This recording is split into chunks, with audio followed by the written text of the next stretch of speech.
Bienvenue dans Fonction publique mon amour, le podcast qui explore, questionne et parfois bouscule, toujours avec l'envie de comprendre et d'avancer.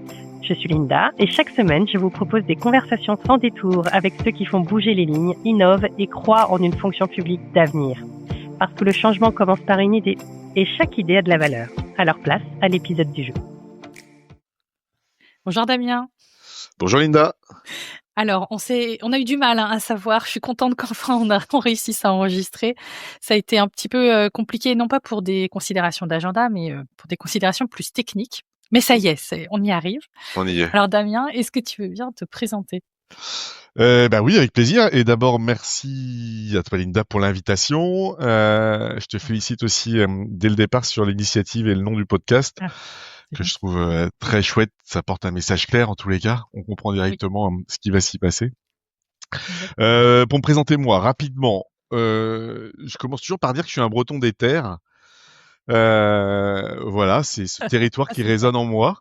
Il y a eu d'autres territoires. Hein. J'ai fait des détours normands, vendéens, avant de revenir vivre à Vannes, où je vis depuis une dizaine d'années dans le Morbihan. C'est pas neutre non plus que à tous les Bretons. C'est ça. Une petite dédicace. Non, ça explique aussi mon rapport au monde du travail. En grandissant dans les terres bretonnes, ça a commencé très tôt, aux pommes de terre à 14 ans, puis aux framboises à 16 ans, puis dans l'agroalimentaire ensuite. La volaille, le cochon étaient au menu de toutes les vacances d'été, et aussi parfois pendant les petites vacances. Donc ça explique aussi mon rapport au monde du travail. Et puis après, j'ai été manager dans l'associatif, en centre social notamment. J'ai aussi travaillé dans le parapublic, en caisse d'allocation familiale, et puis aujourd'hui, je suis conseiller en organisation au département du Morbihan. Donc ça fait un peu le parcours. Et en fait, c'est cette diversité des mondes, je dirais, qui a nourri une question depuis le départ. Je pense depuis que je vois des gens, depuis que je travaille avec des gens, c'est pourquoi on fait pas ce qu'on sait qu'on devrait faire au travail ou dans les entreprises en général. Intéressant. Et donc il y a eu chez moi comme chez les autres la période Covid, un petit questionnement sur ce que je faisais en ce monde, et particulièrement dans le monde du travail. Et donc j'ai pris le temps de poser, de me poser sur cette question, en essayant d'abord de comprendre pourquoi, explorer comment ça pourrait aller mieux. Et puis à ce moment-là, j'ai compris un truc qui me paraît assez essentiel, c'est qu'on est des êtres résonnants. Je dirais résonnant en termes d'ondes, et que c'est une force qu'on a certainement un peu trop oubliée dans l'entreprise. Et puis donc de là, je me suis confié une mission, c'était de porter cette vision du monde. Alors j'ai sorti un bouquin qui s'appelle Comment faire avancer son âne versus son âme. Bouquin d'abord mis je pense qu'on en parlera. Donc d'abord en téléchargement gratuit, il y a eu 5000 téléchargements, ça a vachement bien pris, c'était plutôt chouette. Et donc après, il y a un éditeur, l'Harmattan, qui l'a publié en papier. Donc c'était, je dirais, le premier grand pas pour porter le message. Et puis après quelques sollicitations pour aller présenter le bouquin, j'ai commencé à faire des conférences sur le sujet de l'engagement, du sens au travail. Et donc depuis, je porte le message aussi dans des entreprises, dans des collectivités, un peu partout en France, même on va dire en Europe, parce que j'ai fait aussi un peu de Belgique et Luxembourg. Voilà, l'idée c'est de nourrir et de porter ce message. Là, il y a une collaboration avec un journal économique qui va débuter aussi. En tous les cas, de porter cette vision du monde qui n'en est qu'une. L'idée c'est vraiment d'aller apporter des choses et clairement pas de dire que j'ai la vérité sur tous les sujets. Voilà. Là-dessus, je te rejoins entièrement. Le projet podcast, moi, c'est ça aussi. Je prétends pas avoir la vérité, une vérité, ma vérité. Comme tu dis, c'est créer des ponts. J'aime bien quand tu parles d'engagement. Et ça, c'est un truc que je remarque et j'aimerais qu'on rebondisse là-dessus. C'est une valeur qui est, à mon sens, très forte quand on parle de service public, de fonction publique en général. Cette valeur engagement, elle commence en fait très tôt. Tu parlais d'association, de travail, il y a tout ça en fait derrière cette valeur engagement. Est-ce que c'est une valeur que t'as explorée un peu plus, dont tu parles, cette valeur-là? Oui. Pour moi, c'est vraiment un sujet assez clé quand tu parles de sens du travail et au travail. C'est-à-dire qu'en gros, déjà, je fais d'emblée la différence entre motivation et engagement. Oui. La motivation étant quelque chose d'intime, de personnel, ça vient du latin movere, hein, se mettre en mouvement, et donc il y a des motivations, on parle d'intrinsèque, extrinsèque, etc. Mais en tous les cas, faut se dire motivation, c'est l'individu, et l'engagement, c'est le destin commun, c'est le lien, c'est ce qu'on va faire ensemble. Et ça permet, lorsqu'on est manager ou lorsqu'on travaille dans les entreprises, de travailler sur les deux dimensions. Finalement, comment l'individu va se reconnaître et va trouver sa place et se dire pourquoi moi je suis là. Et il y a aussi, mais qu'est-ce qu'on fait tous ensemble, et les deux doivent se causer. Alors il y a des fois où ça se cause pas. Il y a des gens qui sont très motivés par ce qu'ils font et peu engagés par ce qui est porté par leur collectivité, par les établissements publics. On le voit dans le secteur public, sur les métiers à vocation, ou dans les hôpitaux. On a plein de gens à vocation, dans l'éducation nationale aussi, etc. Et finalement, on a des vocations qui parfois peuvent être abîmées parce qu'on se retrouve pas dans le sens de l'institution. Et donc là, on est plutôt sur des gens motivés, mais qui sont de moins en moins engagés, ou de plus en plus désengagés, parce que ça cause plus ensemble. Et en fait, les deux doivent vraiment essayer de se causer. Donc pour moi, il y a vraiment un lien, vraiment très fort entre engagement et motivation. Et ça vient vraiment questionner finalement comment on arrive à trouver du sens perso et en groupe pour bosser ensemble, quoi, pour l'œuvre commune, on va dire ça comme ça. Et ça, ton e-book, enfin ton livre le reprend bien. Alors je mettrai les références en note de podcast pour celles et ceux qui ne l'ont pas encore lu. Ouais. Il est assez intéressant, hein, j'aime beaucoup le ton. Il dénote. Hein. Il dénote et il détonne. Dans le sens d'ailleurs. Bah, si ça t'a fait cet effet-là, c'est plutôt un bon signe pour moi. C'était vraiment l'idée, à la fois du livre, mais aussi de la conférence, c'est d'apporter finalement du fond, un fond qui, quand on écoute des conférences, quand on lit des choses sur le management et tout, je le dis souvent, mais en fait, on sait tout ce qu'on doit faire. Parce que tout le monde dit la même chose. L'idée, c'était plutôt de l'amener sur un ton vraiment très différent, où on a un peu de sourire et ouais, je livre des choses sans filtre parfois, mais parce que je pense que c'est aussi comme ça qu'on fait bouger des choses chez les gens qui sont un peu moins sujets aux lectures sur le management et tout ça. Et lorsqu'on passe un bon moment en conférence, où on s'est marré, mais on s'est quand même dit que il faut peut-être arrêter de porter des certitudes, mais avoir des convictions, à partager avec les autres, à s'ouvrir sur le monde. Quand les gens sortent de la conférence en me disant la prochaine fois je lèverai les bras quand je serai aux toilettes pour réussir mon prochain entretien, et parce que je serai dans d'autres dispositions et tout. Moi en fait je kiffe parce que en fait c'est des choses qui ont marché, quoi. Ouais. Alors il y a plusieurs choses que tu as dit sur lesquelles j'aimerais qu'on revienne. Tu as parlé de motivation, d'engagement. Là, tu viens de parler de certitude et de conviction. À chaque fois, c'est vrai, je pense que tu as raison. Alors, c'est pas de mettre en opposition de valeurs, mais c'est bien de montrer que des valeurs qui pourraient, en tout cas sur le papier, être proches, elles ont quand même des différences enfin, c'est important de se les réapproprier et de bien les comprendre. Je trouve qu'il y en a d'autres comme ça, des valeurs que tu as explorées.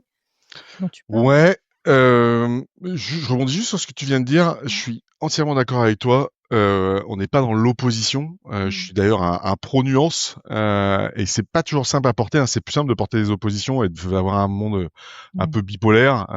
C'est rouge, c'est noir, ou c'est blanc, c'est noir. C'est faux, c'est vrai, c'est juste. Et donc non, moi effectivement, je pense que ça permet résonance, raisonner de la tête et raisonner du cœur. C'est pareil en fait. C'est juste qu'à un moment il faut aller chercher l'équilibre, et que quand on a tendance à aller trop d'un côté, on oublie l'autre côté. Et il y a des mouvements de société en fait, hein, qui nous poussent là-dessus. Les mouvements dans les entreprises nous ont pas mal poussé à un moment sur le reste de votre vie reste à la porte de l'entreprise, hein. Je dis souvent, mais il y a quand même une époque où on nous disait les émotions elles restent au vestiaire, ce qui se passe dehors, enfin en dehors de l'entreprise, ça reste au vestiaire et vous le reprenez en sortant.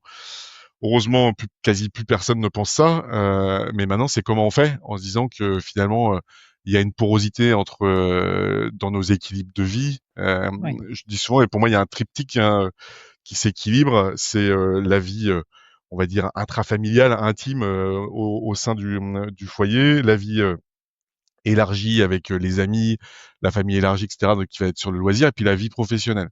Et ces trois pans-là, clairement, leur équilibre évolue. On a des chiffres là-dessus. Je crois que c'est une étude de la Fondation Jean Jaurès qui est sortie il y a 1 an, mais qui dit que en 90-60% des Français jugeaient le travail comme très important dans leur vie. c'est en 2002, seulement 24% le jugent encore très important. C'est-à-dire qu'en gros, le travail, la considération qu'on a du travail sur l'épanouissement n'est plus du tout la même. Et donc, ça veut pas dire que les gens se désintéressent du travail. Ça veut dire que la place du travail dans leur vie a vraiment évolué. Et à côté de ça, le loisir a pris beaucoup plus d'importance. Quand on pose la question aux gens si travailler plus pour gagner plus, en 2008, c'est pas si vieux, 62% disaient ouais, je suis prêt à travailler plus pour gagner plus. Maintenant, il y a plus que 38% des Français. Enfin, ce que je veux dire par là, c'est que en gros, on est vraiment sur un rapport au travail qui change, et ça, si on le comprend pas, ça marche plus. Et c'est pour ça qu'il faut, entre guillemets, réinterroger ce qui se passe au travail. Ce qui se passe au travail à la fois sur l'œuvre, qu'est-ce qu'on fait ensemble, et puis sur les modalités, l'environnement de travail, c'est-à-dire quelles conditions on donne aux gens pour qu'ils soient bien, et que finalement on aille tous travailler. Une chose, c'est l'envie, même si on a moins d'importance, on a tous envie d'être bien au travail. Enfin, ça va être un peu dérangé. Je pense que la grande majorité des gens, même si ça a moins d'importance pour eux dans l'équilibre général, ils ont quand même envie d'être bien. Ouais, tout à fait. Ça fait vraiment écho, ce que tu dis. Je trouve que enfin, ça m'inspire beaucoup, parce que je me dis, enfin, en tout cas, je porte le message que quand on parle de sens au travail, pour moi, la fonction publique, et là, je vais revenir sur la notion d'engagement, c'est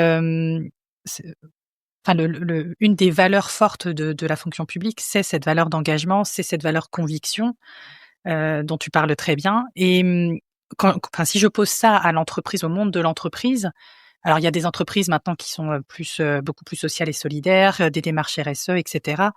Mais pendant longtemps, ça a été l'entreprise laborieuse au sens premier du terme, que je vais opposer du coup à la fonction publique.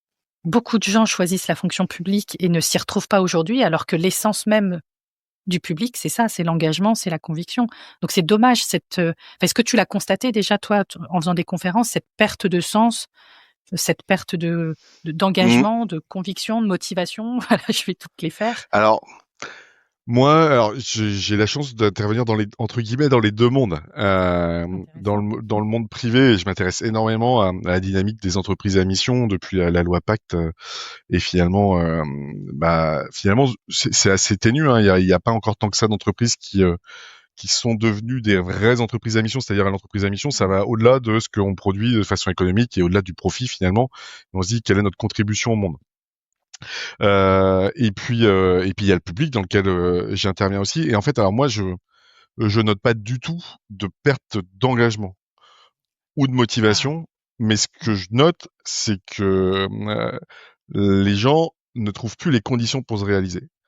Et il y a vraiment, en fait, alors, je pense que les choses, c'est clair. Il y a eu beaucoup d'articles qui ont été produits là-dessus. Il y a une perte de repères pour le monde par rapport à la fonction publique et au secteur public. Je pense que la plupart des gens qui sont sur le podcast le comprennent, mais le secteur public, c'est finalement l'intérêt général, c'est-à-dire des missions d'intérêt général. Et la fonction publique, c'est finalement les agents qui servent ce service public. Mais si on commence à regarder ça de plus près, on en a parlé tous les deux un petit peu en préparant le podcast, mais en fait, on n'y voit plus clair du tout. On n'y voit plus clair du tout parce que vous essayez sur un territoire ou un autre, l'eau, les déchets, la restauration dans les écoles, etc. Parfois, ça va être des privés qui vont la gérer, parfois, ça va être des agents publics. Si on va plus loin, il y a du service public qui est géré par du privé. Les pharmaciens gèrent du service public, les ambulanciers aussi. Les collègues de la sécurité sociale sont des agents privés, hein, mine de rien. Donc au final, je pense que on perd de cette lisibilité-là. Ajouter à cela le côté, ça fait plus d'une quinzaine d'années qu'il y a un gros rapprochement du fonctionnement entre le public et le privé et le public, en matière de gestion des ressources en général, des projets et tout. Enfin, les mots efficience et performance, voilà, on les retrouve en non-stop, quoi. Et donc ça, c'est vrai. Et alors, excuse-moi, non, vas-y, mais je te jure. Pour raconter une anecdote, parce que ça, je l'ai vécu. J'étais en collectivité, j'avais conçu un outil qui permettait de mesurer les retombées fiscales d'un projet d'aménagement. Voilà, c'est assez Ok. précis. Mais donc, en gros, si je copie ça avec des mots privés, en gros, un retour sur investissement d'un projet qui s'installerait sur un Ouais. territoire donné. Tu as un roi. Exactement, un roi, un héroïne. Et donc, la première fois que j'ai présenté ce projet-là, donc on était ça devait être aller 2015, aux alentours des années, il y a une petite dizaine d'années. La première fois que j'ai présenté cet outil-là, qui était des feuilles Excel, hein, c'était vraiment pas très recherché. Je veux dire, c'était pas un outil informatique élaboré. Mais les élus de ma collectivité m'ont clairement dit mais comment osez-vous parler de ROI, comment osez-vous parler de retombées fiscales, c'est honteux, service public c'est pas ça, bon merci au revoir. Et Ok. 6 mois après, ils m'ont rappelé en me disant on va en reparler parce qu'effectivement en termes d'aide à la décision, en termes de négociation, en 6 mois de temps ça s'est retourné. Ouais. Non, mais c'est Bon, génial. juste pour illustrer. Ouais, non, mais je trouve que ça illustre très bien parce qu'en fait, il y a du bon dans tout ça. Enfin, je veux dire, l'argent du citoyen, la fonction publique et les fonctionnaires en sont comptables presque de cette bonne utilité. Après, à un moment, commence à se poser quand même la question de, finalement, qu'est-ce qui est différent? On a une fonction publique finalement qui est devenue protéiforme. Enfin, on a vraiment sur les 5,6 millions d'agents publics, je crois, enfin il y a 1000 métiers, etc. Et des fonctions, enfin des façons dont est rendu le service très différentes en fonction des territoires. Donc c'est un peu illisible, c'est parfois incompris parce que c'est pas les mêmes personnes qui le font. Et donc à un moment, il y a des gens qui viennent servir l'intérêt général, c'est le moteur des fonctionnaires, qui sont incompris par le reste du monde et qui finalement se demandent c'est quoi la plus-value d'être dans le public plutôt que dans le privé. Et le statut, à mon sens, vient plutôt alourdir la donne que faciliter les gens qui ont vraiment envie de servir l'intérêt général. On pourrait y revenir à ça sur le statut et puis le fait que pour moi c'est plutôt enfermant que libérant. Ah bah alors là, dans l'actualité, en tout cas, il y a beaucoup de choses qui vont se passer Ouais, pour le statut. clairement, c'est ça.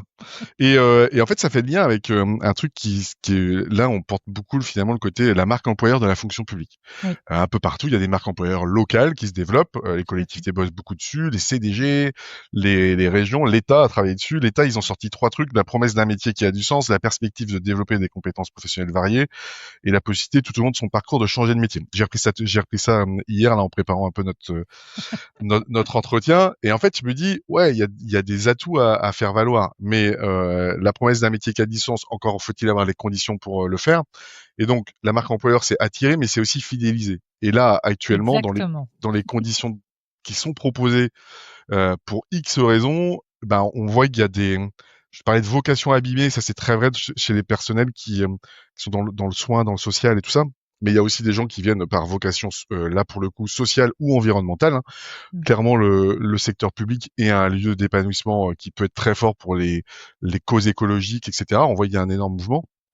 Mais quand on arrive et que on se rend compte que finalement c'est plutôt sclérosé, qu'on a assez peu de marge de manœuvre et que finalement il y a assez peu d'impact. En fait, on est plus sur un engagement à vie dans le service public en se disant ouais, je vais être loyal, je rentre presque comme quand on rentrait au séminaire pour toute ma vie. C'est fini ça en fait. Et je suis entièrement d'accord. Et donc en fait, c'est qu'est-ce qu'on y trouve vraiment, qu'est-ce qu'on y trouve, et ce qu'on doit y trouver, à mon sens, c'est les conditions un projet commun clair sur quoi on veut aller et les conditions pour le mener. Et à partir du moment où on est propre là-dessus, les choses doivent bien se passer. Mais je suis entièrement d'accord avec toi. C'est une des conclusions que j'avais émise dans un épisode solo que j'avais fait pour le salon Choisir le service public. Une des premières choses, moi, qui m'a surpris, c'était le monde. C'était, on pouvait à peine circuler dans les couloirs à certains moments tellement il y avait du monde. Donc, l'attractivité, elle est là, clairement. Ouais. Mais par contre, fidéliser, réussir à garder ce niveau d'engagement, de conviction, de plaisir tout au long de la carrière, là, c'est encore une autre question. Et pour moi, là, il y a encore des réponses à apporter. Tu m'as raconté une anecdote assez rigolote sur au moment où tu as sorti ton livre. Certains de tes collègues s'étaient questionnés sur le titre. Ouais, alors des collègues, et là pas plus tard que c'était la semaine dernière, j'avais un entretien de prépa avec une grosse collectivité sur une conférence avec l'ensemble de leurs managers, Et il y a toujours ce côté, comment faire avancer son âne, comment ça va être perçu. Enfin, il faudrait pas Est-ce que que c'est nous les les ânes? ouais, c'est exactement ça. Et en fait, la réponse est très rapide et limpide. On est tous des ânes. Mmh. Moi, le début de la conf et du livre, c'est clairement de dire, en fait, on est tous des êtres biaisés, on a tous un cadre Mmh. de rationalité différent. Il y a aussi, jusqu'aux ondes, etc. Et en fait, il y a 90% de nos décisions sont prises de façon inconsciente, c'est-à-dire qu'on a un pilote automatique qui est propre à chacun. Donc une fois qu'on a compris ça, on se dit qu'il y a 8 milliards d'individus sur Terre, un peu plus maintenant, et il y a 8 milliards de vérités différentes. Et donc on est tous l'âne de quelqu'un d'autre, qu'on le veuille ou non. On a beau avoir plein d'amis et plutôt fédérés autour de soi, donc en plus l'âne est un peu un animal grégaire, il a besoin de monde. Il n'empêche qu'il y a d'autres gens qui vous trouveront toujours, vous serez toujours l'âne de quelqu'un d'autre. Et donc non, on est une communauté d'ânes. Et c'est le trait du livre, c'est le trait de la conférence, c'est de se dire finalement, on le disait en intro, mais une fois que tu as compris ça, tu te dis oui, j'ai des convictions, mais j'arrête les certitudes. Parce que tu mets quelqu'un de Californie avec quelqu'un d'Yakoutie en Russie et tu les fais prendre un déj ensemble, clairement leur monde il sera différent. Mais quelquefois tu mets un Breton avec je sais pas moi, un Auvergnat ou un Alsacien, il y a aussi des références qui sont différentes et finalement, enfin moi c'est ce que je kiffe, hein, c'est la beauté du monde. C'est-à-dire qu'une fois que tu es ouvert, tu vas aller chercher tu vas te nourrir des autres et tu vas bouger certaines choses. Il y a des choses et tu vas peut-être réussir à bouger l'autre s'il est un peu ouvert. Ça dépend d'où il est. Je déconne, mais non, mais c'est vrai, c'est vraiment important en fait. Mm. Ouais, je suis entièrement d'accord.